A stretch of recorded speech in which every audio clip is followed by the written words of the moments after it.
Hello, everybody. Welcome to Ashit Singh Lectures. I am Madiha Khan, your friend who is there to help you with your English language. तो आज की class में हम क्या पढ़ने वाले हैं? आज की क्लास में हम स्टार्ट करने जा रहे हैं poetic devices and figure of speech. अब आप बोलोगे कि मैम दोनों एक साथ क्यों लिख रहे हो, है ना?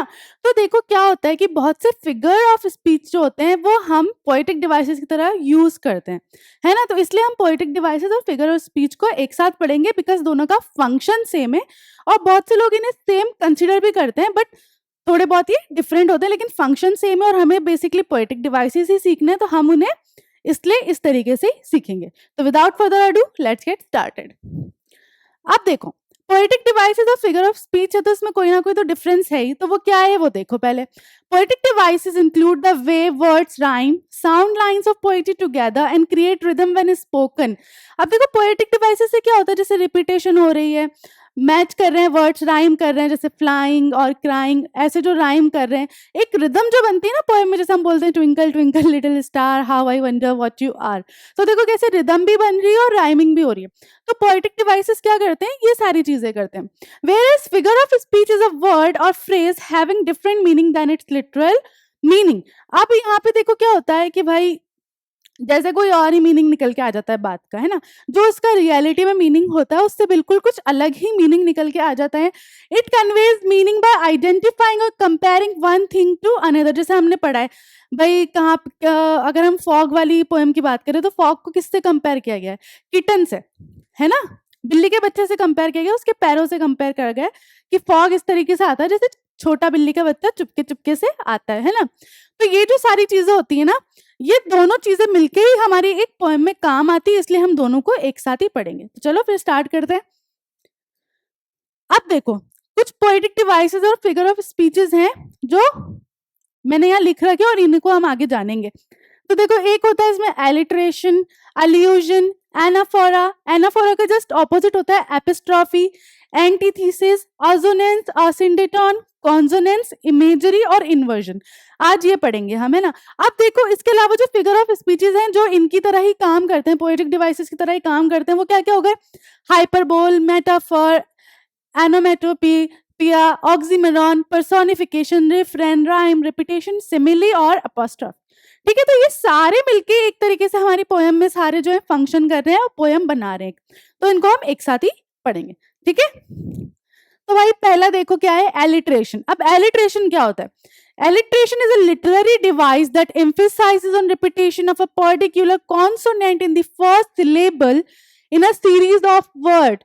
है ना? अब देखो यहाँ पे क्या हो रहा है कि भाई जो कॉन्सोनेंट की बात हो रही है, मतलब ए ई आई ओ यू को हटा के किनके अलावा बात हो रही है?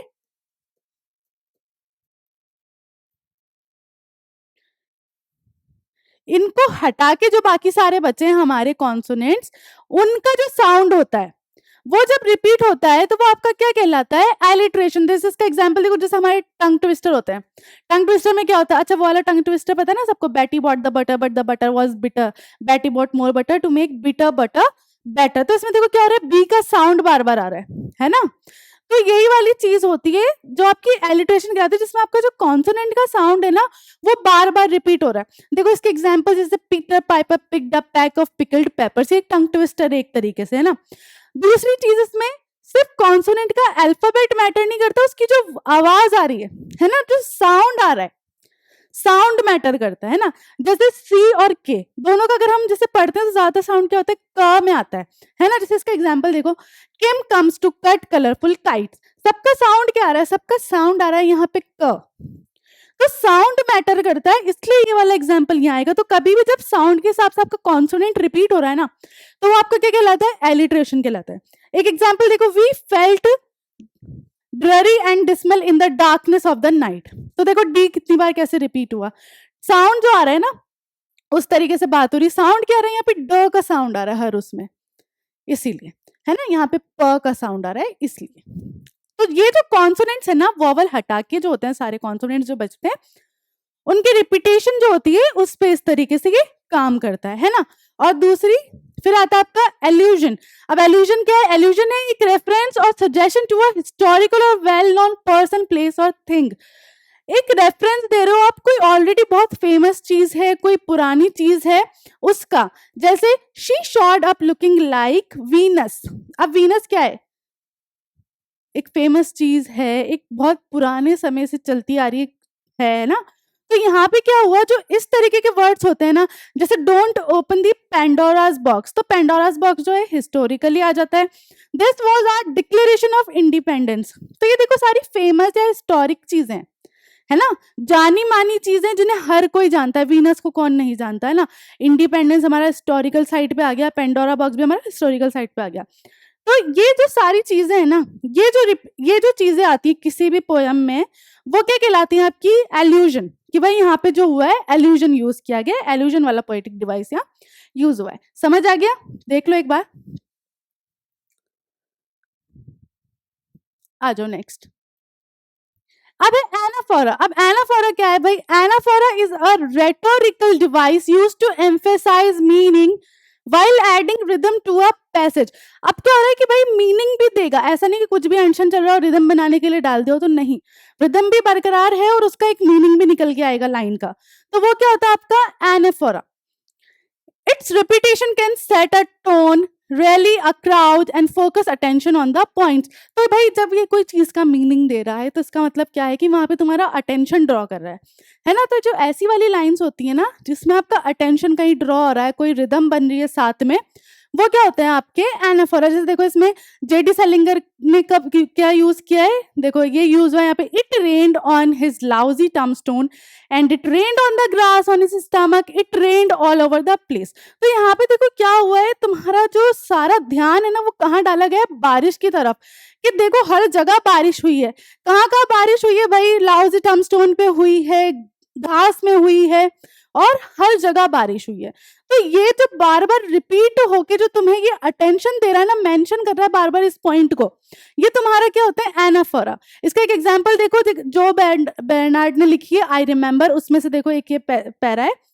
I remember when 1 year in Tulsa, by some freak of nature, we were invaded by millions of grasshoppers for about 3 or 4 days.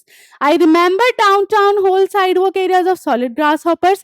I remember a shoe store with a big, और जो भी आगे की पोएम है। तो यहाँ पे देखो क्या हो रहा है, बार बार फोकस आ रहा है कि भाई मुझे याद है, हाँ मुझे याद है, वो वाली चीज पे फोकस आ रहा है बार बार।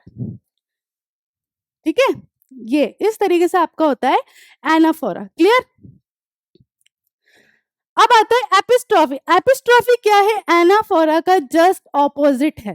किस तरीके से? वो देखो, it is the rhetorical repetition of a word और फ्रेज एट द एंड। अब देखो पहले वाले में क्या था? पहले वाले में बिगिनिंग में सब कुछ, देखो स्टार्टिंग में ही है ना। यहाँ पे सब कुछ क्या है? स्टार्टिंग में है। तो एपिस्ट्रॉफी में क्या होगा? सब कुछ एंड में जा रहा है ना। सेंटेंस या जो भी क्लॉज या आपका जो भी फ्रेज है उसके एंड में आ रहा है। क्लियर? तो देखो, and the government of the people, by the people, for the people, है ना, shall not perish from the earth. तो देखो हर क्लॉज फ्रेज के जो है बाद में आ रहा है, तुम्हारा एंड में आ रहा है। द पीपल जो वर्ड आ रहा है ना। तो यहाँ पे क्या हो रहा है? ये एंड में आ रहा है ना, एंडिंग में, इसीलिए। वैसे एक और देखो, जॉन एफ कैनेडी का है, for no government is better than the man who compose it, and I want the best and we need the best and we deserve the best. तो यहाँ पे देखो सब एंडिंग में, बस इतना ही डिफरेंस है। जहां पे रिपीटेशन जो है ऐसे फ्रेजेस वर्ड्स का आगे की तरफ हो रहा हो, स्टार्टिंग में हो रहा, वो तुम्हारा एनाफोरा हो जाता है, और जहां पे एंड में हो रहा तुम्हारे किसी क्लोज फ्रेज या सेंटेंस के, तो वो तुम्हारा क्या हो जाता है? एपिस्ट्रॉफी। क्लियर हो गया इतना? नेक्स्ट देखो, antithesis, use of opposite word in close placement, it pairs exact opposite और contrasting ideas by utilising the parallel grammatical structure. इसमें क्या होगा, एक ही तुम्हारा जो भी सेंटेंस या पैराग्राफ या स्टेंजा है, उसमें क्या होगा, दोनों वर्ड्स एक साथ आ रहे होंगे जो एक दूसरे के बिल्कुल ऑपोजिट होंगे, जिससे मीनिंग भी निकल के आ रहा होगा चीज को, ग्रामेटिकल स्ट्रक्चर भी बरकरार है, तुम्हारा कोई एरर भी नहीं आ रहा। समझ आया? कहने का मतलब क्या है कि अगर गुड है तो उसमें ईविल भी आ रहा है ना, ऑपोजिट उसी के साथ, और एक मीनिंग निकल के आ रहा है। देखो जैसे we observe today not a victory of party but a celebration of freedom. आज हमने सिर्फ जीत नहीं देखी, आज हमने आजादी की भी सेलिब्रेशन की है, symbolising an end as well as a beginning, है ना। बिगिनिंग और एंड, बिगिनिंग होती है शुरुआत, एंड होता है आखिर। तो एक दूसरे के ऑपोजिट है, लेकिन देखो एक साथ आ गए। और क्या बोला जा रहा है, signifying renewal as well as change. तो एंड तो क्या कर रहा है कि भाई जो भी पुरानी जो भी चीजें थी अब वो बदल कर नहीं की जाएंगी, है ना, उनको उनकी जगह नई और अच्छी इंप्रूव्ड वेज लाई जाएंगी। तो चेंज आ रहा है और साथ में रिन्यूअल हो रहा है, क्योंकि कुछ नया स्टार्ट हो रहा है, बिगिन हो रहा है, कुछ नया, पुराना खत्म हो रहा है, नया शुरू हो रहा है ना। तो देखो यहाँ पूरा मीनिंग निकल के आ गया तुम्हारी बात का। तो इस तरीके से जब दो कॉन्ट्रास्टिंग वर्ड्स या दो ऑपोजिट वर्ड्स एक साथ यूज करके कोई मीनिंग निकालते हैं, वो आपके किस में आते हैं, एंटीथीसिस में। देखो इसका एक और एग्जांपल है, beauty and the beast is based on antithesis. Belle is the picture of beauty and the beast is the epitome of ugliness. Epitome का भी मीनिंग पिक्चर ही होता है ना। तो अब देखो यहाँ पे क्या हुआ, beauty and the beast I guess सबने पढ़ी भी होगी और मूवी देखी भी होगी, है ना। उसमें क्या होता है कि भाई एक तो इतनी खूबसूरत सी लड़की होती है जो क्या शो करती है, खूबसूरती शो करती है, और दूसरी तरफ अगर तुम एक बीस्ट को देखो तो वो कैसा लगता है, बिल्कुल भद्दा अगली सा। बट फिर भी दोनों एट द एंड जो होते हैं साथ आ जाते हैं एक दूसरे के, है ना। तो यहाँ पे क्या हुआ, दो कॉन्ट्रास्टिक वर्ड्स थे हमारे, एक ब्यूटी और एक अगलीनेस, दोनों लेकिन फिर भी एक मीनिंग दे रहे हैं तुम्हें। तो जब ये ऐसे ऑपोजिट या कॉन्ट्रास्टिंग वर्ड आते हैं किसी सेंटेंस में साथ में, तो समझ जाना भाई कि क्या यूज हो रहा है, एंटीथीसिस यूज हो रहा है। क्लियर, एंटी से ही समझ लो ऑपोजिट। अब है assonance, the repetition of a same vowel sound within a sentence, है ना। वॉवल का जो साउंड है, मतलब ए ई आई ओ यू, वॉवल क्या क्या होते हैं हमारे, इनका जो साउंड है वो रिपीट हो रहा है ना। अब देखो किस चीज पे ज्यादा फोकस देना है तुम्हें, कि जो साउंड है, जैसे डबल ओ का जो साउंड है कैसा आता है, ऊ करके साउंड आता है ना, उस पे ज्यादा फोकस देना है। ऐसा नहीं कि ओ आ रहा है तो ऊ और ओ दोनों मिला दो, नहीं, साउंड पे ज्यादा ध्यान देना है, साउंड की रिपीटेशन पे ज्यादा ध्यान देना है, not the different letters use to produce that sound, है ना। तो तुम्हें लेटर पे ध्यान नहीं देना है, तुम्हें साउंड पे ध्यान देना है। क्लियर, समझ रहे हो मेरी बात क्या है। देखो assonance involves the repetition of only vowel sounds. अब है ना, देखो भाई क्या हो रहा है यहाँ पे, अगर तुम ऐसे तुम बोलोगे कि भाई एलिट्रेशन भी तो मैम रिपीटेशन ही था, तो एक चीज याद रख लेना कि डिफरेंस क्या हो रहा है। एलिट्रेशन में हम कॉन्सोनेंट्स की बात कर रहे थे, है ना, टंग ट्विस्टर वाली जो चीज थी, Betty bought the butter but the butter was bitter, Betty bought more butter to make bitter butter better. तो देखो पूरा बी का साउंड आ रहा था, है ना, उसमें भी तुम्हें साउंड पे ही ध्यान देना है ना। लेकिन यहाँ पे वॉवल की बात हो रही है, वॉवल के साउंड पे ध्यान देना है, वॉवल से ज्यादा तुम्हें उसके साउंड पे ध्यान देना। मतलब ए है तो अ, ओ, ऊ, या जो भी साउंड आ रहा है उस तरीके से ध्यान देना। तो यहाँ पे एलिट्रेशन और असोनेंस का इसलिए मैंने यहाँ डिफरेंस बताया है तुम्हें, है ना। अब देखो, hear the lark and hearken to the barking of the dark fox gone to ground, है ना। तो देखो ये किस कहाँ से, ये ग्रैनचेस्टर मीडोज है, जिस किसने लिखी, पिंक फ्लॉयड ने लिखी है। उसमें से हमने एक छोटा सा लाइन निकाली है तुम्हें समझाने के लिए। तो देखो आवाज कौन सी आ रही है, आ से आम की आ रही है,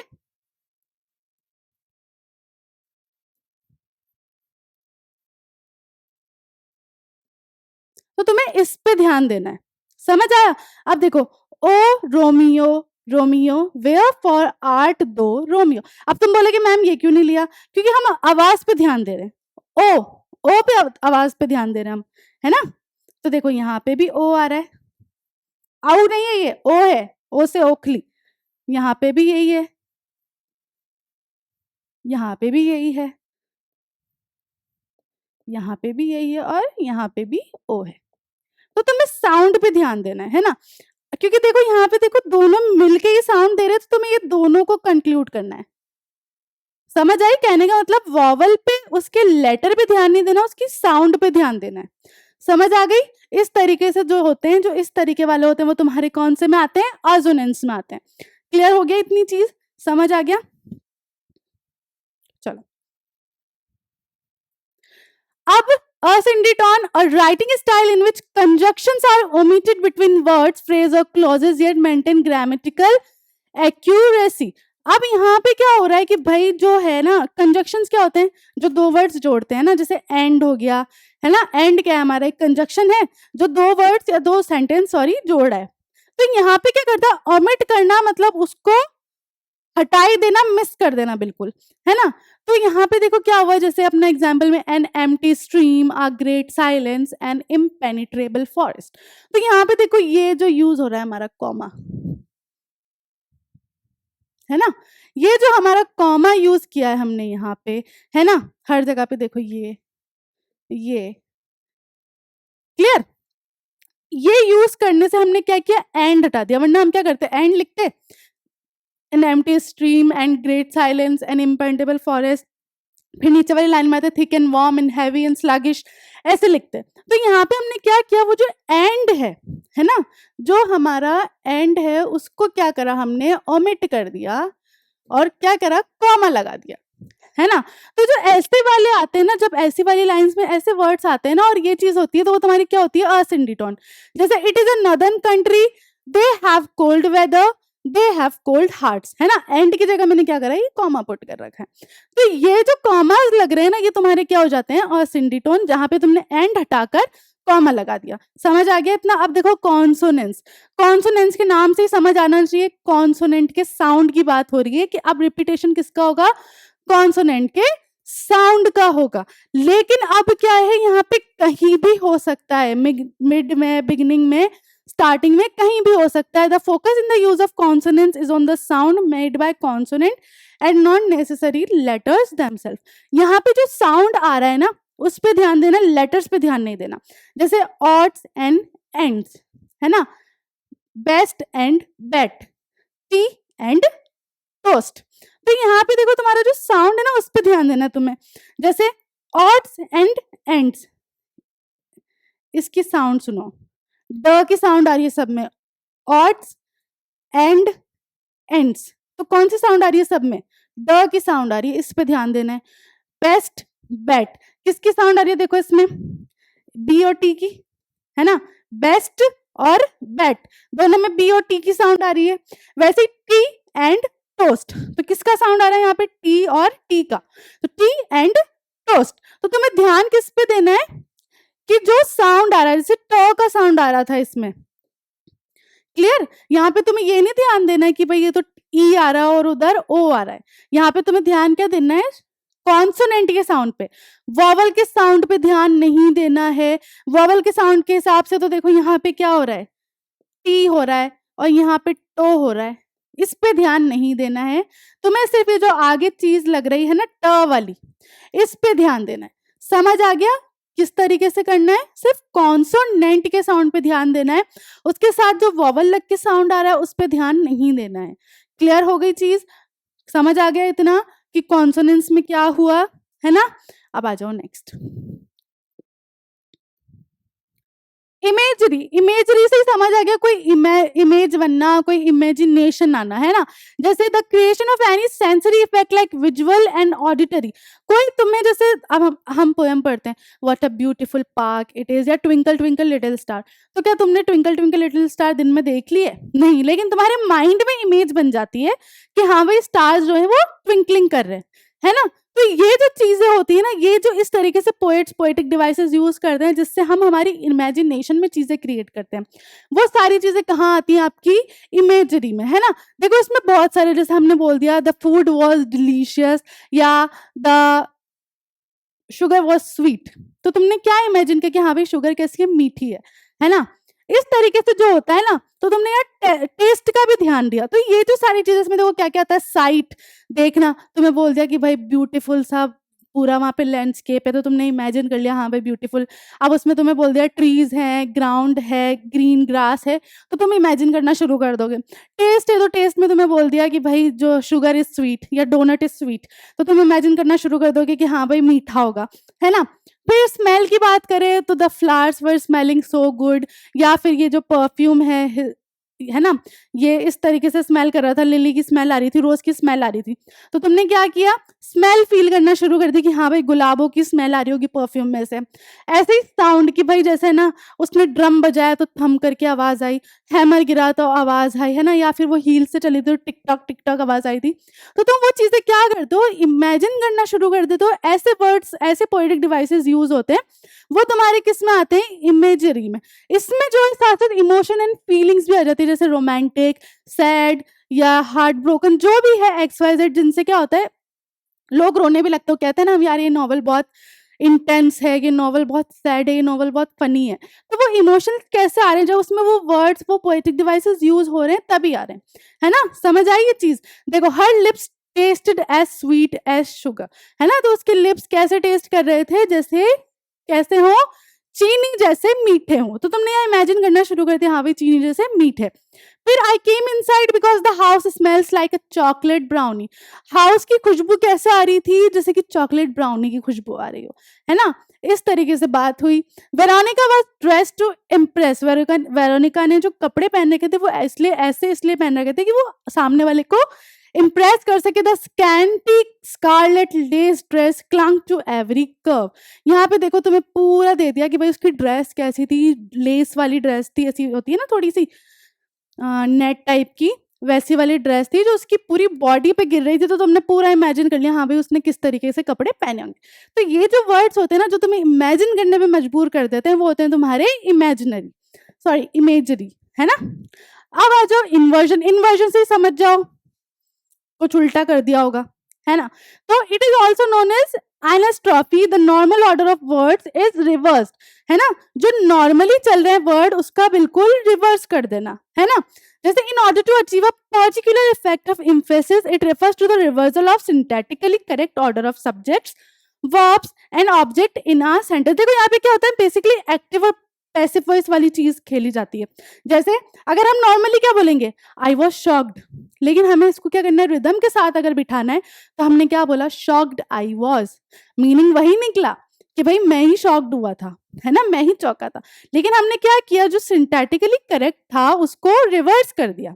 तो यहाँ पे क्या हुआ, आई वॉज शॉक्ड को मैंने क्या कर दिया, रिदम में, टोन में बिठाने के लिए शॉक्ड आई वॉज। मैं तुम्हें एक चीज बताई चुकी कि पोएटिक डिवाइसेस यूज कर सकते हैं, है ना? उनको अगर कुछ तोड़ना मरोड़ना है अपनी रिदम, अपनी राइमिंग के हिसाब से, तो पोएट्स के पास वो होती है चीज, तो ये कर सकते हैं, वो चीज उनका गलत नहीं माना जाता, है ना? वैसे an excellent decision she made there. अब अगर हम नॉर्मली बोले तो हम क्या बोलेंगे, she made an excellent decision there, है ना? लेकिन यहाँ पे क्या किया हमने, राइम में बिठाने के लिए, रिदम में बिठाने के लिए हमने क्या बोल दिया, an excellent decision she made there. तो इस तरीके से क्या किया, थोड़ा सा वर्ड का रिवर्स करके, तोड़ मरोड़ के रिदम में बिठाने के लिए हमने जो यूज किया है, वो आता है तुम्हारा इन्वर्जन में। क्लियर हो गया? अब देखो हाइपरबोल। हाइपरबोल क्या है, it is a Greek word for overcasting. Overcasting, कोई भी चीज ओवर होना, मतलब बढ़ा चढ़ा के बताई जाना, है ना? कोई भी चीज, जब भी हम किसी चीज में बोलते हैं तुम तो बहुत ओवर स्मार्ट हो रहे हो, ओवर कॉन्फिडेंट हो रहे हो, मतलब जरूरत से ज्यादा ही बढ़ा चढ़ा रहे हो, है ना? तो यहाँ पे वही चीज है, the use of exaggeration to lay emphasis, मतलब जोर डालने के लिए जो खींचा गया है ना, जो जोर मतलब इतना बड़ा चढ़ाकर बोला गया है ना, वो वाली चीज। जैसे he saw his childhood friend after ages, जैसे भाई सदियां निकल गई उसके बाद देखा है, हुए साल ही होंगे, है ना, हुए साल ही होंगे, 2 साल 10 साल ज्यादा से ज्यादा, है ना? और कैसे बताया गया हमें कि भाई सदियों बाद देखा है उसने उसे, तो कितना बढ़ा चढ़ा के बोला गया। वैसे the weather was hot that literally everything was on fire. देखो यहाँ पे क्या हो रहा है, अभी फिगर ऑफ स्पीचेस है ना, जो हम पोएटिक डिवाइसेस की तरह यूज करते हैं। तो यहाँ पे क्या हो रहा है, देखो लिटरल मीनिंग ही बदल दिया जा रहा है। क्या तुम्हें लगता है कि तुम्हारा घर में आग लगी हुई और तुम वहां खड़े हो और उसे फील कर रहे हो कि भाई आग लगी हुई है घर में? नहीं, लेकिन तुमने यहाँ पे क्या किया, कंपेयर कर दिया कि भाई इतना गर्म था वेदर, इतना गर्म था वेदर कि भाई ऐसा लग रहा था कि सब चीजों में आग लगी हुई है। तो कितना बढ़ा चढ़ा के बोला गया और कितना किस तरीके से कंपेयर किया गया कि लिटरल मीनिंग ही बदल दिया गया। क्योंकि ऐसा तो हो नहीं सकता ना कि भाई वेदर में आग लग गई इसलिए गर्म है, यहाँ पे कंपेयर करने के लिए बात की गई है। वैसे देखो next, because Ozymandias refer himself as king of kings, मैं राजाओं का राजा हूँ। कभी होता है ऐसा कि भाई किसी राजा के ऊपर भी कोई राजा है? कभी होता है ऐसा? नहीं होता, एक ही राजा होता है, फिर उसके नीचे बाकी सारे डेजिग्नेशंस होते हैं। लेकिन यहाँ पे क्या बोल दिया गया कि भाई जो ओzymandias है वो क्या है, राजाओं का भी राजा है, तो ऐसा तो पॉसिबल नहीं है, लेकिन उसे ऐसे बढ़ा चढ़ा के एग्जेजरेट करके बताया गया है। समझ आ गया, लिटरल मीनिंग ही चेंज हो गया और साथ में चीज बढ़ा चढ़ा के बता दी गई। तो वो काम कहाँ होता है? हाइपरबोल में। हाइपर से और ओवर से समझ जाओ, हाइपर से और ओवर से समझ जाओ कि चीज जो है बढ़ा चढ़ा के बताई जा रही है।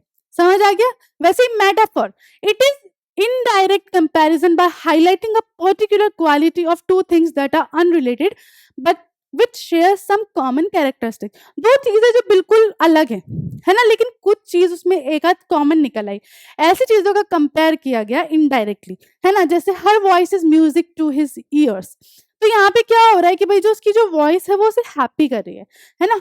हर voice is music to his ears, her voice, यहाँ ये नहीं बोला गया कि वो गा रही है।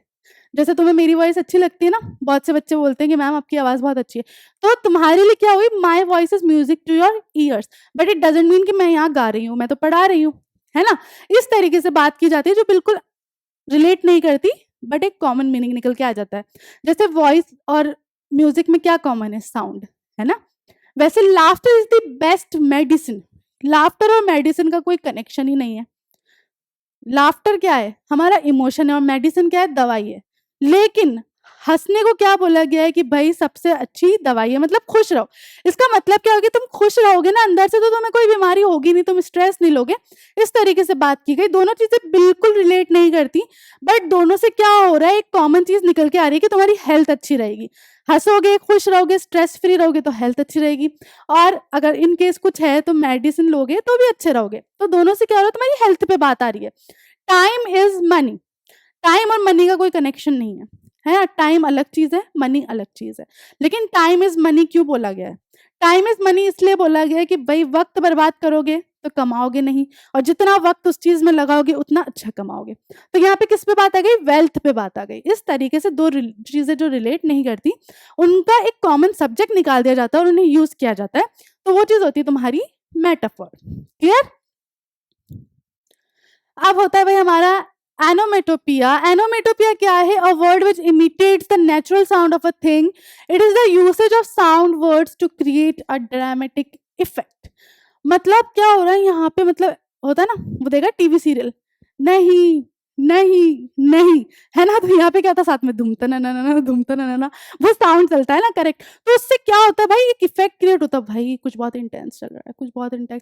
देखा ना, हमारी मम्मियाँ घुस जाती है टीवी में, क्या होने वाला है यार, ओह शिट क्या होने वाला है, ऐसा होता है ना। तो ये क्यों होता है कि भाई पीछे साउंड ऐसा क्रिएट कर दिया जाता है कि मजबूर हो जाता है इंसान, उस चीज में इंटेंसली घुस जाता है ना। तो वो जो चीज क्रिएट हो रही है ना, वो तुम्हारा क्या है? एनोमेटोपिया। अब देखो भाई, वो तो चलो वीडियो की बात है, हमारी पोयम में, हमारी नॉवेल्स में, हमारे कोई भी लिटरेचर जो है उसमें कैसे यूज हो रहा है। तो उसमें देखो क्या हुआ, the best part about music class is that you can bang the drum, मतलब बजा दो, है ना। तो किसी के लिए कि भाई म्यूजिक क्लास में सबसे अच्छी बात क्या है कि भाई बजा दो, बैंड बजा दो, इस तरीके से। द लार्ज डॉग सेड बाव बाव, जो बड़ा कुत्ता था उसने कैसे भौंका, बाव बाव। तो उसका साउंड से तुम्हें पता चला कि हाँ भाई उसने इस तरीके से भौंका। वैसे ही भी रोस्टेड मार्शमेलो। अब देखो यहाँ पे क्या हुआ, यहाँ पे हम डायरेक्ट भी तो बोल सकते थे बार्क, लेकिन हमने क्या किया, बाव बाव डाला थोड़ा सा और उस पर इम्फेसिस करने के लिए। वैसे भी roasted marshmallows over the crackling fire. Crackling fire, जब तुम उसमें देखा ना, कभी भी हम कोई चीज सेकते हैं तो क्रैकल क्रैकल वाली आवाज आने लगती है, तो उससे क्या गया, चीज को और मतलब फायर पे जो है और इम्फेसिस बना, है ना, और उस पर अटेंशन गया कि फायर कैसी थी, क्रैकलिंग फायर थी, जिससे क्या हुआ, थोड़ा सा ड्रामेटिक हो गया इफेक्ट। इस तरीके से बात होती है। तो वो सारी जो बात होती है वो किस में होती है? एनोमेटोपिया में। क्लियर? फिर आता है तुम्हारा oxymoron, in which two opposite ideas are joint to make an impact, है ना। अब यहाँ पे भी क्या हो रहा है कि दो ऑपोजिट आइडियाज को मिलके एक इम्पैक्ट बना दिया जाता है। जैसे कि भाई जो वर्ड्स है ना वो ऑपोजिट नहीं है एक जैसे कि किसमें, एंटीथेसिस। अब देखो तुम बोलोगे मैम एंटीथेसिस में भी तो यही हो रहा था कि दो ऑपोजिट वर्ड थे और उनको जो है क्या करा, यहाँ पे दो ऑपोजिट वर्ड्स हैं और उनको जोड़कर एक इम्पैक्ट दिया गया है। तो वहां पे देखो बिल्कुल ऑपोजिट है, ब्यूटीफुल और अगली, है ना, यही हुई बात। लेकिन यहाँ पे देखो क्या है, इसका मतलब है कि बिल्कुल ऑपोजिट नहीं है, लेकिन अगर तुम इसको ऐसे देखो ना तो तुम्हें ऑपोजिट लगे। देखो जैसे ओपन सीक्रेट, अगर सीक्रेट ओपन ही हो तो क्या वो सीक्रेट रहेगा? नहीं रहेगा ना। सीक्रेट क्या होता है? दो लोगों के बीच है, बिल्कुल एक बंद चीज होती है ना। लेकिन यहाँ पे मैंने लिख दिया ओपन सीक्रेट, तो वर्ड देखो ऑपोजिट नहीं है। सीक्रेट का ऑपोजिट ओपन नहीं होता और ओपन का ऑपोजिट सीक्रेट नहीं होता। समझ आ रही है ना चीज? ओपन का क्या होता है? क्लोज, और सीक्रेट का क्या हो सकता है? पब्लिक या कुछ भी हो सकता है ना। तो यहाँ पे देखो वर्ड अपोजिट नहीं है, लेकिन ऐसे वर्ड्स लिए हैं जो अटपटे लग रहे हैं साथ में, लेकिन एक इम्पैक्ट निकल के आ रहा है। जैसे हो गया रेगुलरली इरेगुलर, रेगुलरली इरेगुलर, मतलब कि भाई वो रोज ही इरेगुलर है, मतलब वो रोज ही नहीं आ रहा है। इस तरीके से बात करके मैंने एक इम्पैक्ट बनाया। ओरिजिनल कॉपीज, मतलब इस डॉक्यूमेंट की ओरिजिनल कॉपी चाहिए मुझे, इस तरीके से इम्पैक्ट बनाया गया। Liquid gas, liquid gas, liquid का ऑपोजिट वैसे क्या होना चाहिए? सॉलिड, आइस, है ना। लिक्विड गैस, तो ये इस तरीके से ऑपोजिट है कि हाँ भाई कैसे साथ में यूज आ रहे हैं, इस तरीके से बात हो रही है यहाँ पे। समझ आ गया? यहाँ पे लिक्विड गैस इस तरीके से बात हो रही है। तो ये जो ऐसे वाले जो वर्ड्स है ना, वो कहाँ यूज होते हैं? ऑक्सीमोरॉन में। क्लियर? अब आता है हमारा पर्सोनिफिकेशन। पर्सोनिफिकेशन का मतलब क्या हुआ? इन विच अ थिंग, एन आइडिया और an animal is given human attributes. मतलब पर्सोनिफिकेशन में क्या होगा कि उसे एक पर्सन की तरह ट्रीट किया जा रहा है ना, एक आदमी की तरह ट्रीट किया जा रहा है। जो भी चीज है, चाहे एनिमल है, चाहे कोई भी चीज है, उसको एक आदमी की तरह ट्रीट किया जा रहा है। और उसको जो है कैसे बोला जा रहा है कि भाई इसमें जो ह्यूमन वाली चीजें आ गई, ह्यूमन नेचर आ गया, चलना फिरना, ये वाली जो सारी चीजें हैं वो आ गई। देखो कैसे the non-living things are expressed in such a way that we feel they have the ability to act like human beings।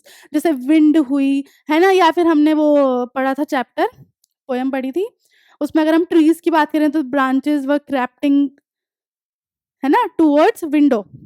तो क्या ऐसा होता है? वो तो नॉन लिविंग थिंग है ना। बट क्या हो रहा है? हम ब्रांचेस की बात कर रहे हैं ना, एक तरीके से ब्रांचेस क्या है?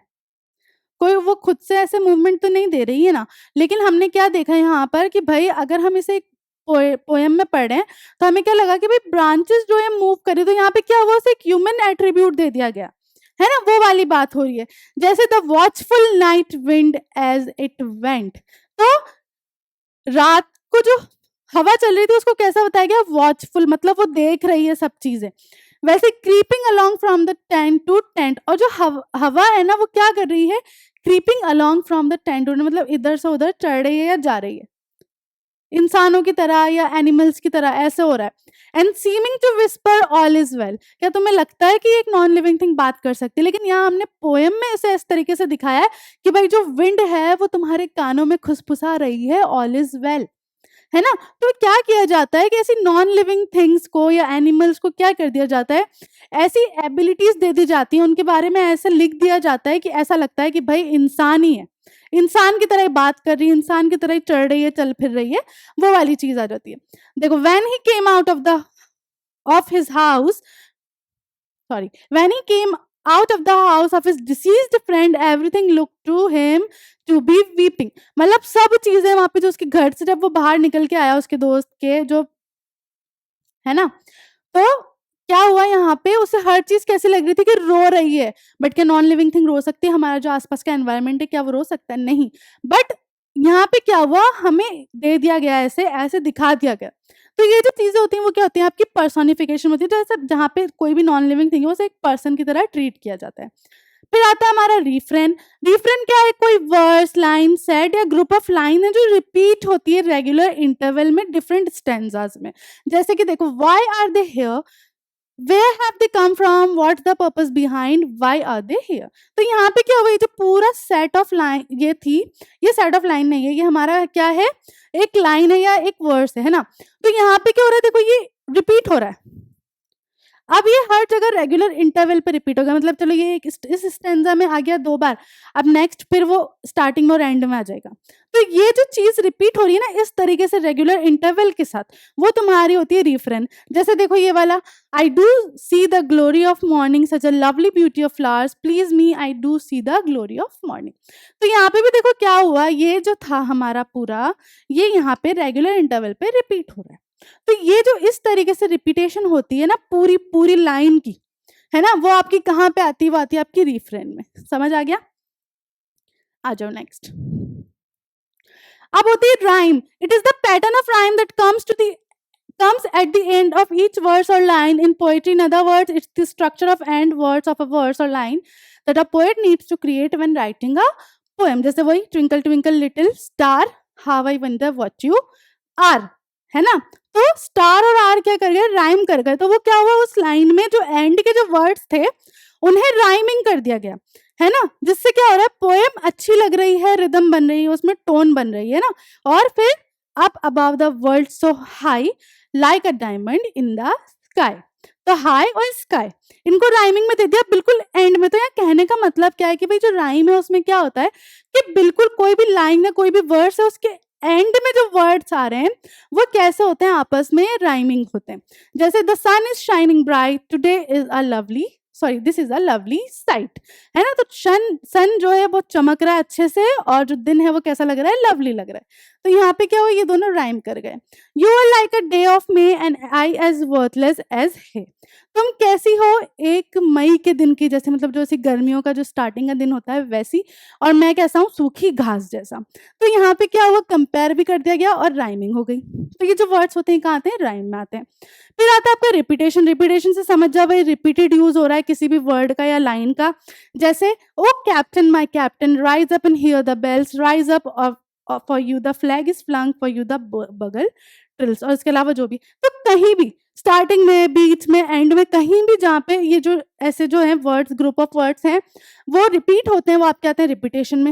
Hated was spreading everywhere, blood was being spilled everywhere, wars were breaking out everywhere. तो देखो एवरीवेयर देखो हर जगह रिपीट हो रहा है ना। अब यहाँ पे एंड में हो रहा है, यहाँ पे देखो बीच में हो रहा था, यहाँ पे एंड में हो रहा है। तो ये कहीं भी रिपीट हो रहे हैं जो पूरे वर्ड्स हैं वो आपके कहाँ आ जाते हैं, वो आ जाते हैं आपके रिपीटेशन में। समझ आ गया? कंफ्यूज मत हो ना, कंफ्यूज मत होना। यहाँ पे देखो पूरे पूरे वर्ड्स है, ग्रुप ऑफ वर्ड्स है। अभी तक हम सिर्फ कॉन्सोनेंट और ओवल की बात कर रहे थे रिपीटेशन में। कंफ्यूज मत होना, यहाँ पे हम पूरे वर्ड्स की बात कर रहे हैं, तो वो रिपीटेशन है। समझ आ गया?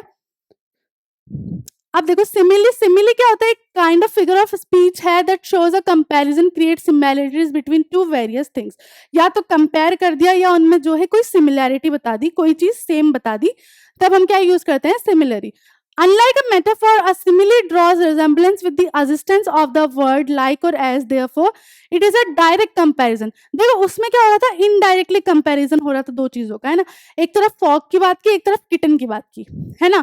लेकिन सिमिली में क्या होगा, रिलेट करके ही होगा, है ना। देखो जैसे her cheeks are red like a rose, है ना, उसके चीक्स कैसे लाल हो रहे हैं जैसे गुलाब की तरह। तो देखो यहाँ पे चीक्स भी लाल और गुलाब भी लाल। फिर at exam time the high school students was as busy as a B.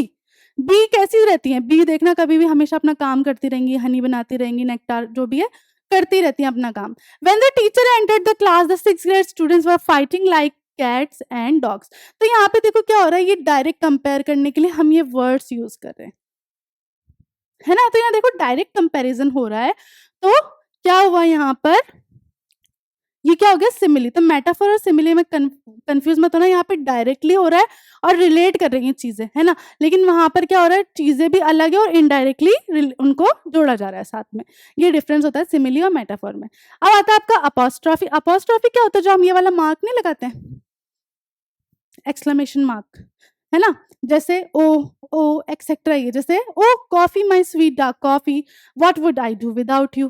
तो यहाँ पे क्या हुआ, कॉफी को जो है हमने क्या किया, ओ माय कॉफी, है ना। ऐसे मतलब ओ माय गॉड, ये जो एक्सप्रेशन देते हैं ना हम एक्स्ट्रा वाले, उसके आगे जो एक्सक्लेमेशन मार्क लगा देते हैं। ये जो आती है ना चीजें, ये चीजें कहाँ पे आती हैं, ये आती हैं तुम्हारी, ये देखो यहाँ पे गलत हो गया, ठीक है, ये आएगा यहाँ पे, कॉमा नहीं आएगा, एक्सक्लेमेटरी मार्क। तो ये होती है तुम्हारी अपोस्ट्रॉफी वाली चीज। वैसे O world, O life, O time on whose last steps I climb, है ना। या तो दुनिया या मेरी जिंदगी या फिर टाइम, किसके ऊपर जो है मैं लास्ट टाइम पे चढ़ूंगा, मतलब मेरा फिर एंड हो जाएगा। तो यहाँ पे क्या हुआ, हमने जो एक्सक्लेमेशन मार्क लगाया है ना, ये वाली चीज जो होती है वो आपकी कहाँ आ जाती है, अपोस्ट्रॉफी में। समझ आ गई ये चीज? इसी के साथ पार्ट 1 यहाँ ओवर होता है, क्योंकि पार्ट 1 में यहाँ ओवर इसलिए कर रही हूँ क्योंकि अभी मैं तुम्हें राइम स्कीम वगैरह भी बताऊंगी कि पोएम में जो राइम स्कीम है वो कैसे आती है, वो कैसे हम देख सकते हैं, उन्हें पता लगा सकते हैं, है ना? तो वो हम करेंगे नेक्स्ट क्लास में। तब तक के लिए this is Madiha Khan signing off right now. Bye bye, have a nice day.